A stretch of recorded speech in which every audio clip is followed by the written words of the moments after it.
Existe uma sensação, uma que em algum momento da vida se torna estranhamente familiar para muitos de nós. É como se a gente estivesse num barco à deriva no meio de uma tempestade, sabe? Sem velas para nos levar, sem um leme para guiar e sem nenhum porto seguro à vista. E é nesse silêncio, nesse vazio que parece não ter fim, que uma pergunta começa a ecoar. Uma pergunta que, no mundo que vive nos cobrando um propósito, um objetivo claro, pode se tornar absolutamente esmagadora. Chega a ser paralisante. Esse é o vazio existencial, a grande crise da nossa era.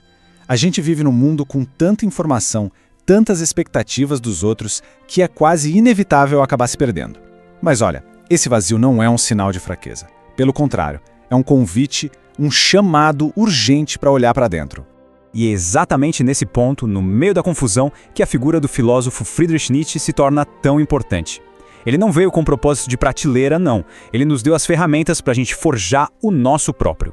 A filosofia dele é um chamado para aquelas pessoas que se recusam a viver uma vida sem sentido. É como um mapa, não para encontrar um destino pronto, mas para criar a si mesmo, para se tornar quem realmente se é. Certo. E como é que você navega com esse mapa? A jornada que Nietzsche propõe pode ser entendida em 5 grandes e transformadoras etapas. Cada passo desses é um desafio, uma quebra de correntes. É como tirar uma camada que nos separa de quem a gente é e de quem a gente pode vir a ser. O primeiro passo é esse: confrontar o último homem que vive dentro de nós. Aquela vozinha que implora por conforto, por segurança, por uma vida sem riscos. Para Nietzsche, a gente precisa rejeitar essa mediocridade e aspirar ao Übermensch. E olha só, isso não tem nada a ver com ser superior aos outros. Nada disso. É sobre superar a si mesmo, um dia de cada vez. É ter a coragem de criar os próprios valores e buscar o crescimento, custe o que custar. Depois de rejeitar a vida medíocre, vem o passo que talvez seja o mais radical de todos. A gente vive sob um teto de valores que herdamos, né? Família, sociedade, religião. Nietzsche nos desafia a colocar cada um deles em julgamento. Esse processo tem nome. É a transvaloração dos valores. O que realmente importa? O que é nobre? O que é bom? A resposta, ela não pode vir de fora. É preciso construir os próprios pilares. Então a questão fundamental que cada um precisa se fazer é essa. Os valores que guiam a vida, eles impulsionam para frente ou mantêm a gente prisioneiro? É na honestidade dessa resposta que um propósito real começa a tomar forma. E aí que tudo muda. Com esses novos valores como guia, a jornada deixa de ser só sobre pensar. Ela se torna criação. Então chegamos a um conceito poderosíssimo. Amor fati, o amor ao destino. Isso não é se conformar, não é passividade. É abraçar ativamente tudo o que aconteceu. O bom, o ruim, sem ficar lamentando o que poderia ter sido. Cada evento, cada cicatriz, tudo isso nos trouxe exatamente até aqui. E é neste exato momento, no agora, que está o poder de criar o futuro.